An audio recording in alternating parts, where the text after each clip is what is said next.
Hello, and welcome back to ShySpace, where we talk about all things pertaining to mental health and manifestation. If you're new here, which I keep saying that the odds of that are slim, but then I look at my stats for the location of where people are listening, and I'm seeing people in random countries that I don't know anyone. So, fuck it, I'm going to roll with it. Okay. I just looked up if you could cuss on a podcast. If you're new here, thank you for being here. Thank you for listening. If you're not new here, thank you for being here. Thank you for listening. Wherever you are, whoever you are, thank you. I hope you're having a good day. I always start off by saying that, and it's kind of cringe. Like, stop. Okay, so this week we're going to be talking about mental health, and I'm doing things a little bit differently for this episode. I have absolutely nothing outlined for me to talk about, which is a little bit scary. I really want to talk about mental health from a very authentic and vulnerable standpoint. And I feel like if I start to prepare for what to say and I write things out on paper, I am just going to start to spiral and not want to share the things that I outline. Something that I also realized and kind of came to the conclusion about, just in regards to my podcast specifically, like what I'm trying to build from this, what I want this to represent, not only as a community, but for myself as an individual. I think that people can look at me doing a podcast and automatically assume that I'm doing it because I want to make money or I want to be a full-time podcaster or something like that. That is not the case. I have a job that I absolutely love, and you would have to drag me away from this position to get me to not work this job anymore. Like, I will go down with this company because I absolutely love my role. I love the work that I do every single day. I love this team that I'm working with on another level that I've not experienced yet. And I think the reason for that is just because it's such a small agency. But, anyways, the reason that I'm going off on this tangent about my job that no one cares about is to say that the purpose behind me wanting to do a podcast is, truthfully, it's for myself. I love what I am bringing to others' lives by sharing the things that I'm sharing, but I'm not doing it because I think that it will automatically resonate with people. I'm doing it because I feel like what I have to share is valuable. And if it ends up in the right ears, I guess, the right hands, the right ears, if it ends up in the right place, great. Then my job is fulfilled without me even trying or even planning for it to be. And lucky for me, I have a ton of people in my life and in my network who very much align with the things that I preach and the things that I embody and work to spread throughout the world, which is amazing because it just makes it easy for me to show up as my most authentic self and get a major reward from this work that I'm doing. It makes me feel like I am contributing to a greater good and a higher purpose. And the fact that I'm not getting anything back from it except for just positive feedback and support and love is exactly how I intended it to be. If one day something happens and I'm able to monetize it, that is just a bonus. And obviously, I wouldn't say no to that. But at the end of the day, there's such a thing as a passion project. And it's truthfully just that. I don't even know that if I was a full time podcaster, I would enjoy it because there are just times where I'm like, I do not want to talk or be seen or put on makeup and get in front of a camera. Like, it's a lot for me to do this. And I think that people assume because of the way that I represent myself on social media that I'm very much like, oh, I'll just get in front of the camera and do this. And it's super fun for me. It's actually really challenging. I have to be in the right headspace.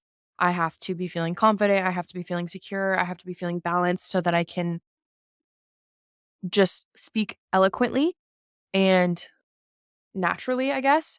That is why I didn't record or post anything last week. And that is why a couple weeks prior to that, I shared that I had the same experience where I was dealing with some stuff and I didn't want to record anything. So I didn't. With that being said, again, I just get off on these tangents. I'm like, I don't even need a script. I could just talk to myself all day long, I guess.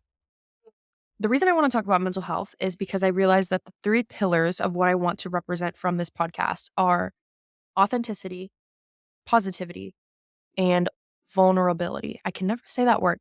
Vulnerability. There we go. Those three words mean a lot to me in terms of what it requires of me to be able to show up and embody those terms. So for me to be authentic and vulnerable is a challenge.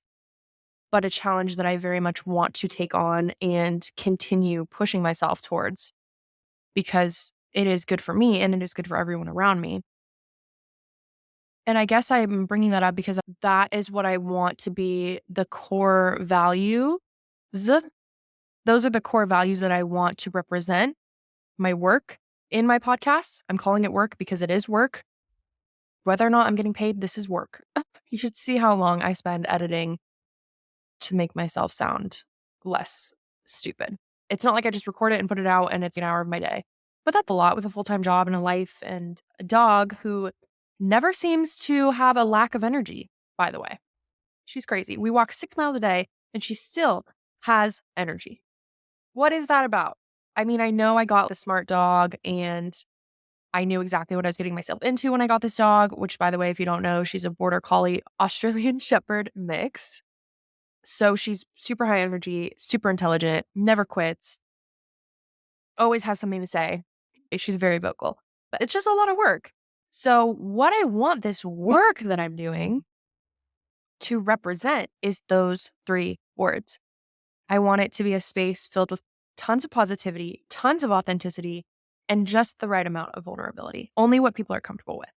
But I'm saying that because I have to set the tone for representing those values, both in the actual process of filming and putting out content and in the day-to-day life that I live. And this is something that I really fucking struggle with. Now that I found out I can cuss on the podcast, by the way, y'all probably aren't going to like it because I'm going to get real comfortable real quick. Sorry, mom and dad, because they actually listen.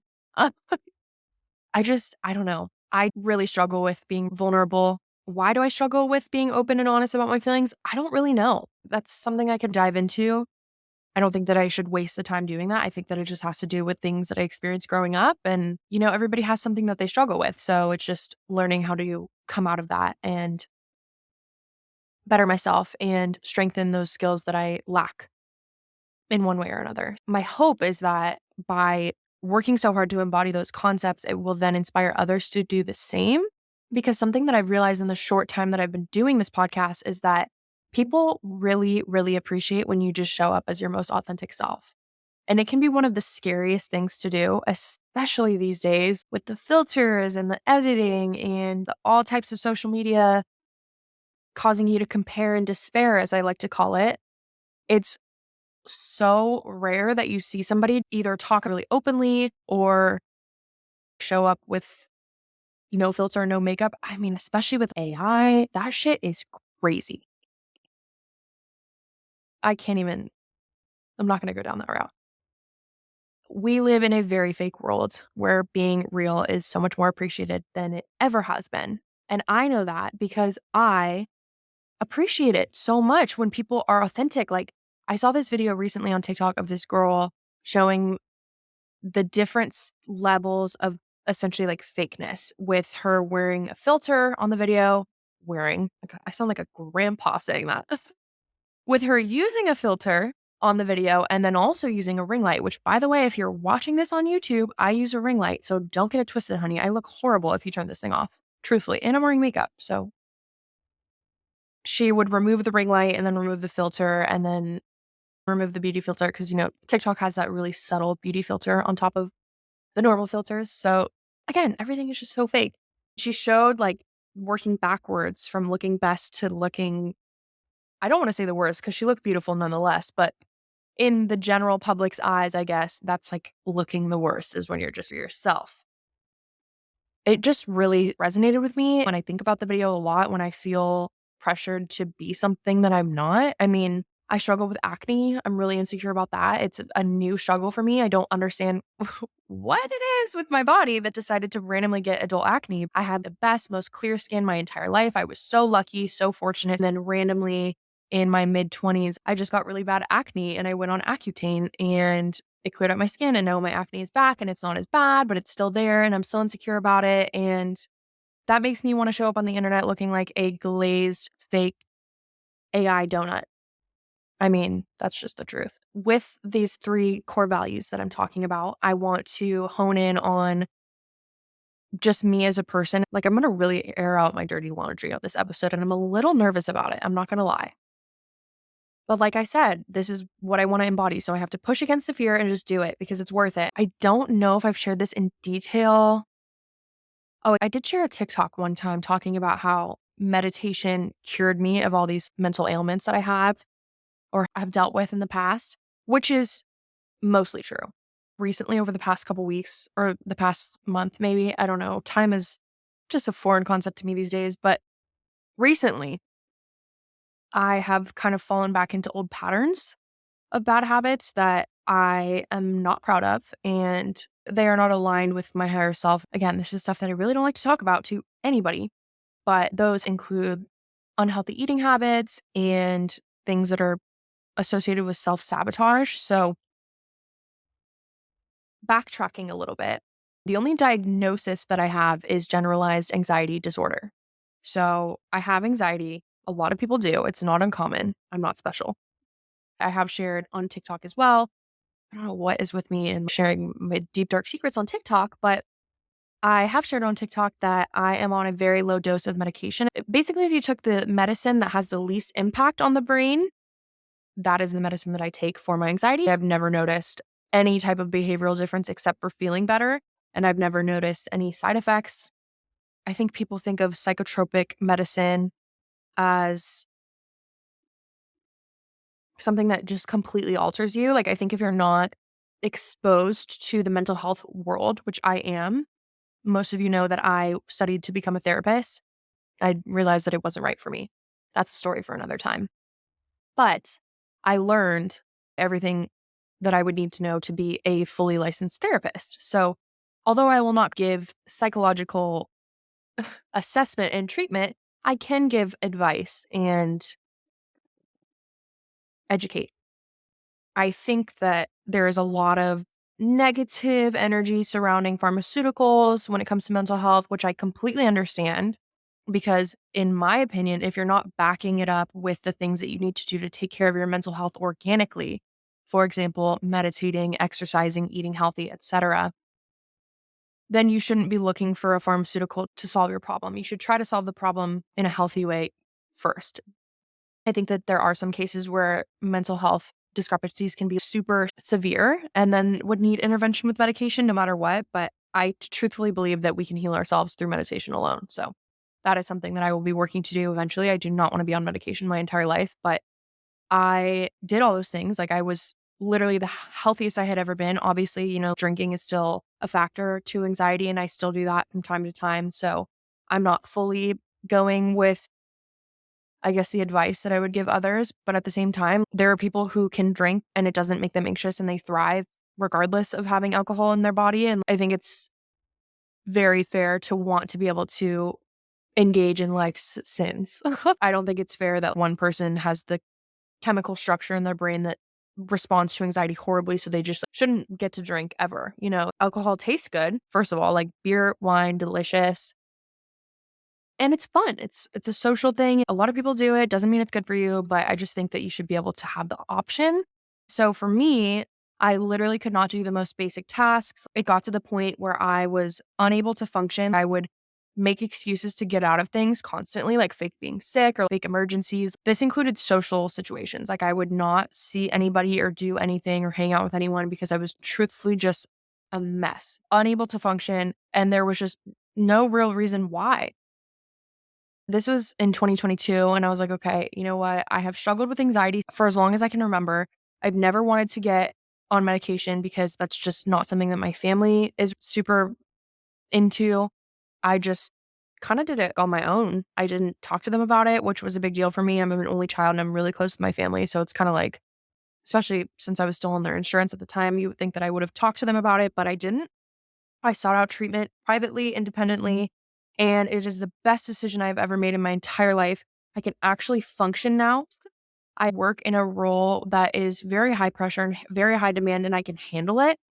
I can start to spiral and I can talk myself off a ledge. I used to have to look towards things and people and just everything else because I was such a mess just to feel okay and to feel better. I have to call my mom or call a friend or talk to a friend and have them talk me off a ledge or go for a marathon run to just get the energy out. It just wasn't healthy. And now I can start to spiral. I can start to feel the panic build up. And I'm like, no, all hands on deck. I know exactly what to do. Get outside, go for a walk, listen to Abraham Hicks, journal, or lay on my yoga block and do breathing exercises. By the way, I love that. If you put the yoga block under your back, it kind of just stretches you in a way that opens up your chest. And I feel like it helps you breathe a lot better. Now I have it under control, but literally up until last year, my life was kind of a mess. I'm not going to lie.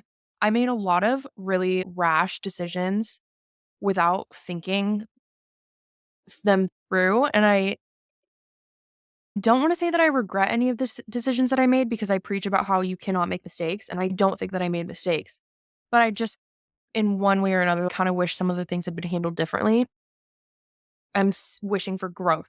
I'm wishing to have already come, never mind.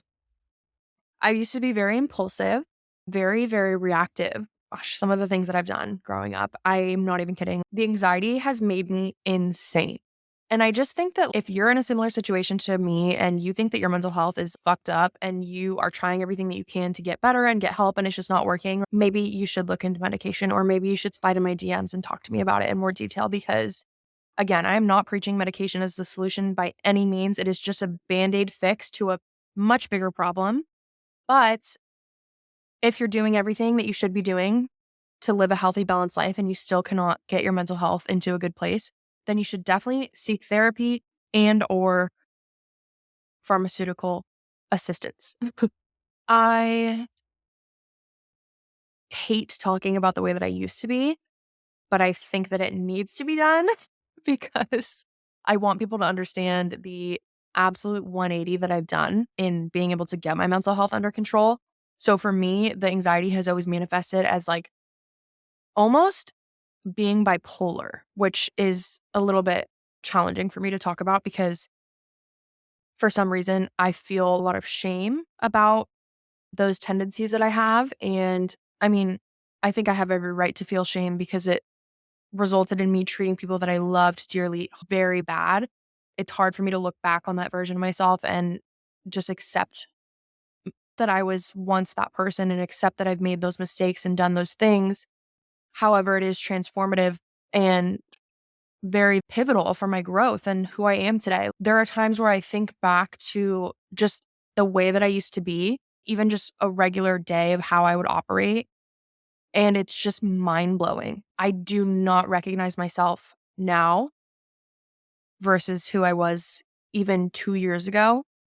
I had to go through a lot of bad stuff to appreciate where I'm at now and actually elevate to this level of consciousness. And I know that if I never had those bad experiences, I would have never had the motivation and the drive and that pain propelling me forward. So again, everything happens for a reason and I'm forever grateful for it. But I would be lying if I said that I didn't still carry a lot of guilt and shame about that past version of myself. I think that that's where the vulnerability aspect comes into play that I'm working to just accept myself for who I am, all the bad parts of me, all the good parts of me. I am human. I am a multifaceted individual that has lots of different layers to me and lots of different emotional tendencies. There are still times where I find myself being triggered in ways where I can feel myself being pulled back to that past version of myself. And I'm really proud of where I'm at now because I can recognize it as soon as it happens. And then I try to mitigate all risk. So if I'm involved with a person that I'm dating and I feel that they're triggering me in ways that I used to act really poorly in my relationships over, then I start to really analyze the situation in depth. I'm like, okay, is this 100% me having old wounds that I need to heal? Or is this 100% me selecting people to be in my life that are not meant to be in it?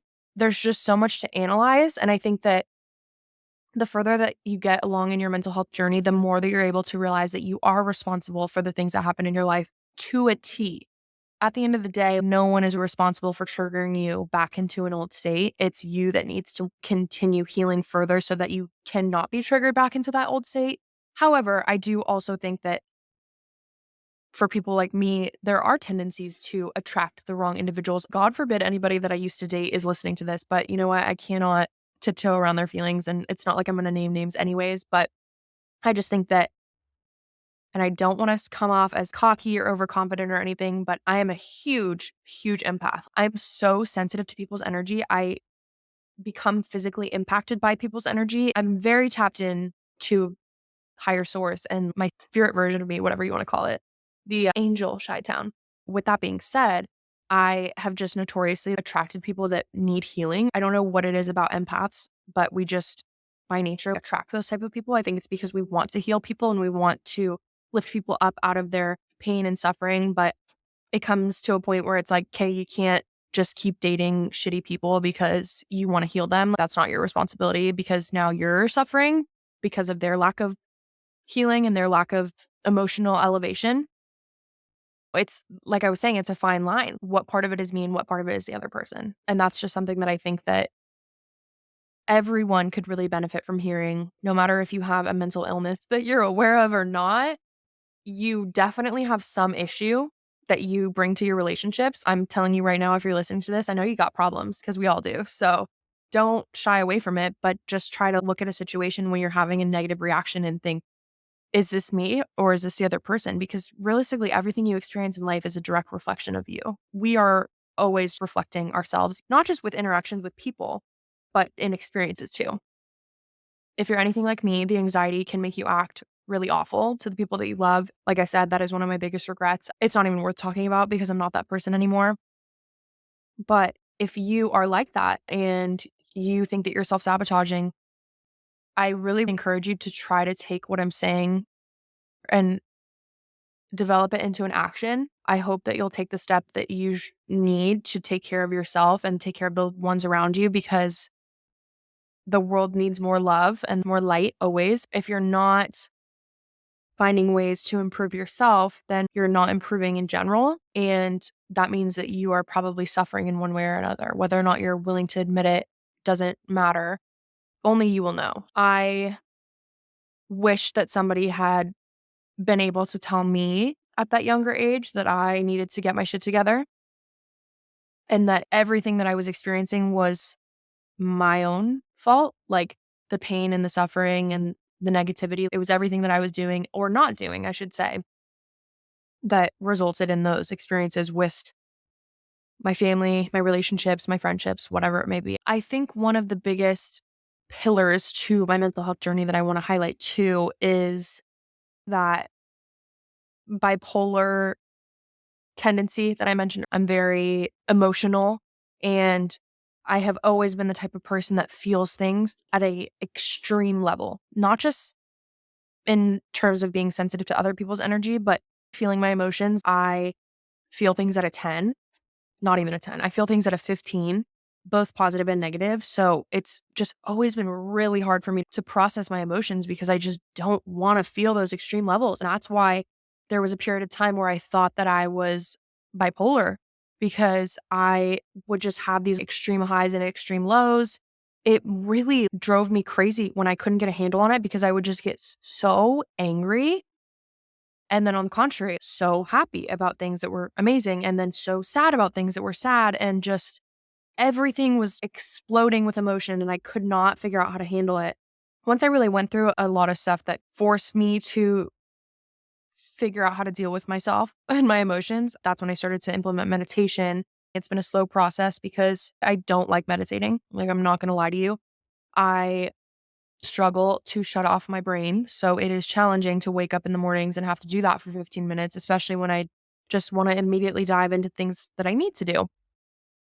I still have a ton of improvement that I need to achieve within my meditation, but it has transformed me in ways that are difficult for me to describe.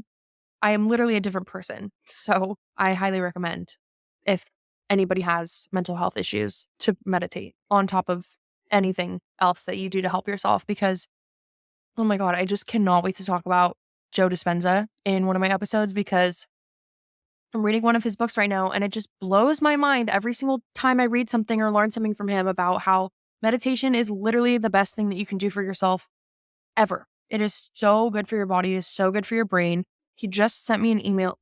He just sent me an email. I'm acting like he personally emailed me. Yeah, I wish. Joe Dispenza sent out a mass email and he was talking about how they just did a trial study of some sort and they were able to prove that meditation increases the cell genome in your body that fights COVID or something like that. I don't know. I'm totally butchering the delivery. of this amazing thing that they discovered. That's just one example of how good meditation is for you. I can feel myself being pulled back into that like demon side of me. I guess I should just call it a demon side, honestly, because I don't know her. She's crazy. It pulls me back into those bad habits when I don't meditate and I don't stick to my regimen. So I know that the work is just never ending. That's probably like the worst part about this journey of bettering myself is that it's just never going to stop. It's not like I'm going to get better one day and then I'm just never going to have to work at it again. It's going to be a lifelong journey for me. And sometimes that's a hard pill to swallow because I just wish that I didn't have to try so hard to be mentally balanced. Then again, I also know that my journey is more difficult because my calling is higher. So I guess I just have to be appreciative of that. When it comes to being an empath, too, the really high highs and the really low lows are super normal, but it's just about having a handle on them, which I did not have. I still feel things at a 10. Don't get me wrong. That is absolutely not a trait of mine that has left the building. I will cry at the stupidest stuff. If I'm watching a show like Grey's Anatomy is one of my favorite shows and I'm watching it right now, I just cry all the time at the things that they're sharing in the show. Sometimes I'll be journaling and I'll be doing my gratitude entry and I will just feel so grateful for something or someone and I will just start to cry. And sometimes I'll get a sign from source that I asked for like recently.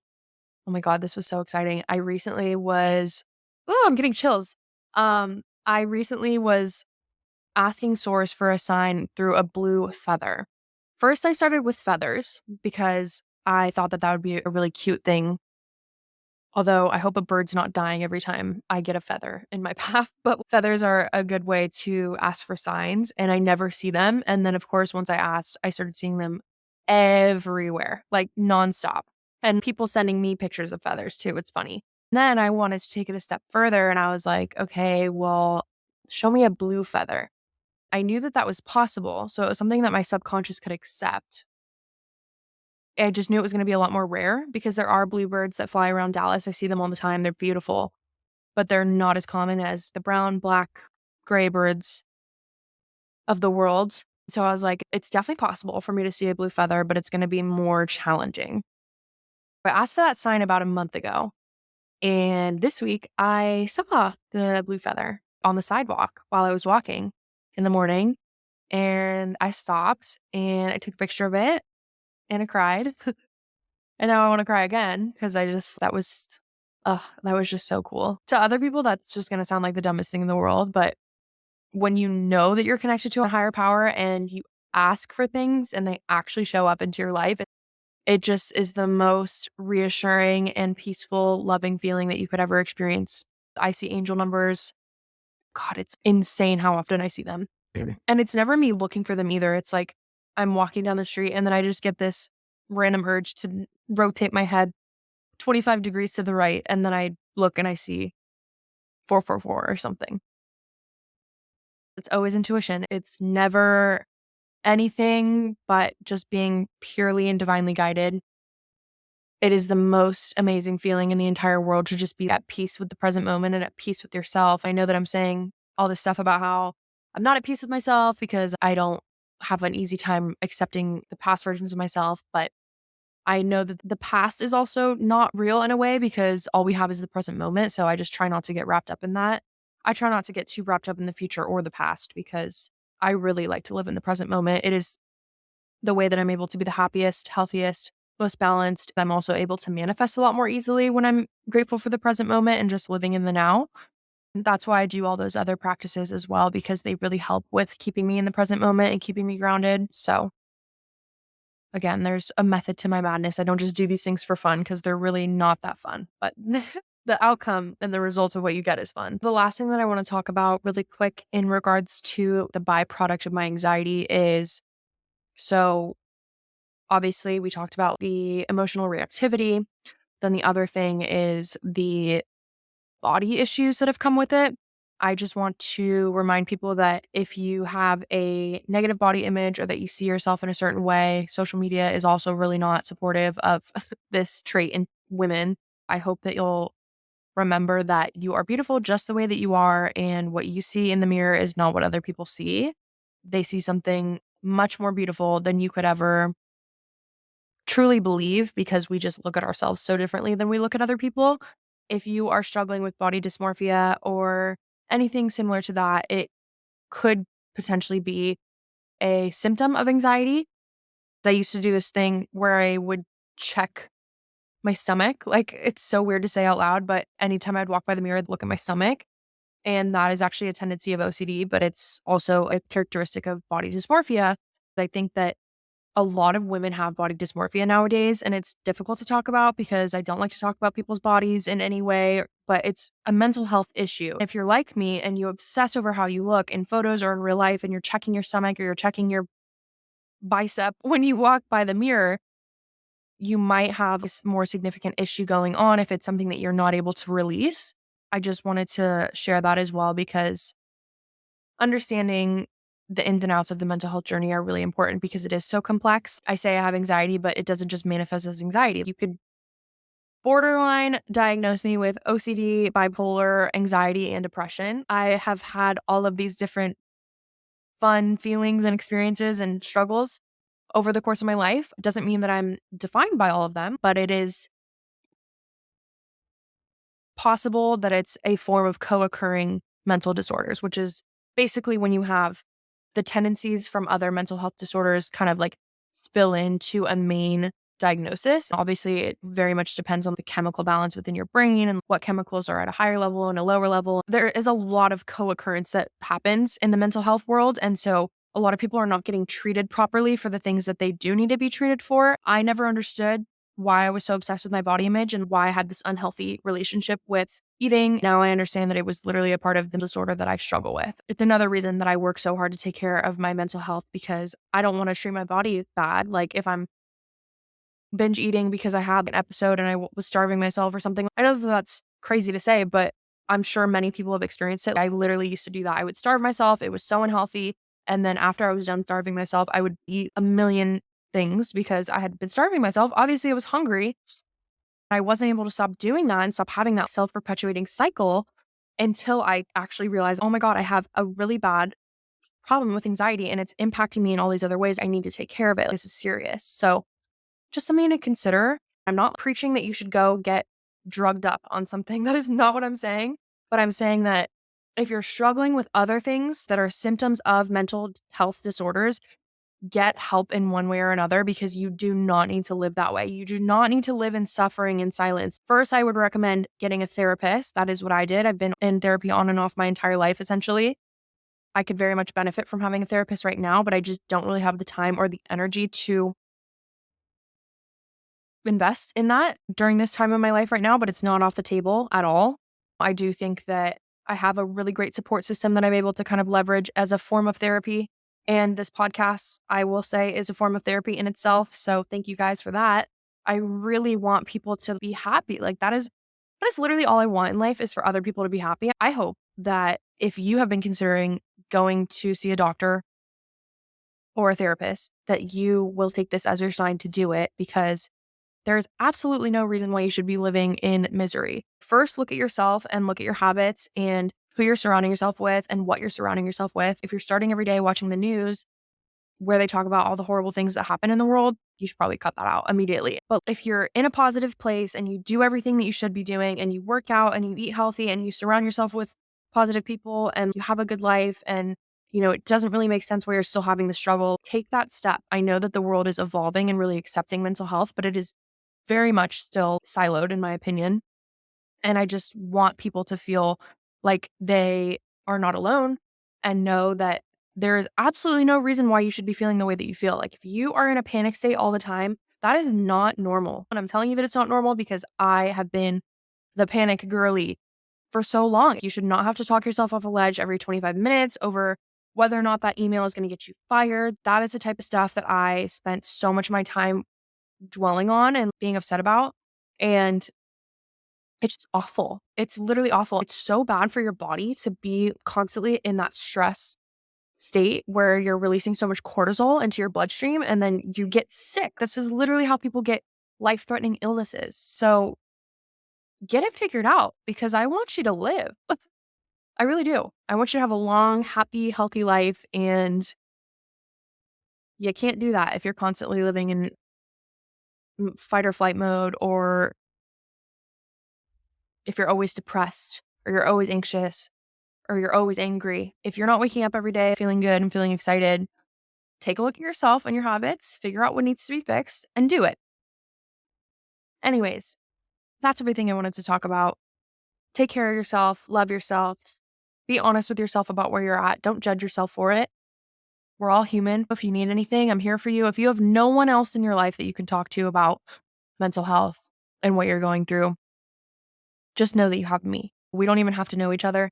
I could be a complete stranger to you, and I would still want nothing more than to be able to help you and be a support system for you. I know that I'm really fortunate to grow up in a home where mental health is actually really prioritized. My parents forced me into therapy when I was a kid. So thank you to them for putting me on this path towards healing and living my best life, because I'm very happy. Although I still have bad days and I have to talk myself off a ledge every now and again, and I get overwhelmed to the point where I can't respond to people, which, by the way, if you're one of those people that I don't respond to because I'm too overwhelmed, I'm so sorry. I am literally so sorry on behalf of my mental illness, because I hate that about me. I know I was about to finish the episode, but I just have to say this because I forgot. I get so overwhelmed with the pressures of my job and wanting to execute this podcast and my dog and my social life and my self-care routine that I sometimes have to just completely shut down, and I just ghost everyone in my life, because I'm very lucky to have a very big network in my life where I talk to a lot of people, and there's just a lot going on, and I would not change that for the world. But there are times where, more often than not, where I'm just like, I cannot respond to this text message. I know it's going to take me half of a second, but I can't even show up with the energy to have a conversation. I just don't want to be accessible. It's crazy. I don't know. I get really introverted and I get in these mindsets where I'm like, I just need to go inward and just relax and rest and have no human interaction. It's the weirdest thing. It might be the only child syndrome in me. I'm not really sure. But I just wanted to throw that out there because that's something that I shared on my close friend story recently about not being able to reply to people when I'm overwhelmed. And a lot of people were like, oh, same. I'm the same way. So I was like, thank God it's not just me. With that being said, I'm hoping that other people will hear this and be like, oh, thank God it's not just me. You're not alone. I think the world is just an overwhelming place with the TikTok DMs, the Instagram, the Snapchat, the LinkedIn, the Facebook, text, voice memos, emails. It's just a lot, too many notifications. But it is a blessing to have people in your life that want to talk to you. So that is where the guilt kind of comes in for me, because I'm like, oh God, I'm not responding to somebody and they want to hear from me and I just don't have it in me. But I don't always feel that way. I have periods of time where I'm super communicative and I just want to talk to everybody and text everybody all day long. But then when things in life are a little bit more challenging, like work is more stressful and I have higher demand on me, I don't feel like I can show up for other people in my life because I'm just trying to show up for myself. Sometimes you just have to show up for yourself, and that's the best you can do. And if somebody in your life who says that they love you doesn't understand that and makes it about them when you're not able to show up for anybody but yourself, this is just your reminder that they do not deserve a spot in your life. That's my TED Talk for the day. Thank you for listening. I love you so much. Appreciate you as always. Hope you have an amazing rest of your day. And my door is always open.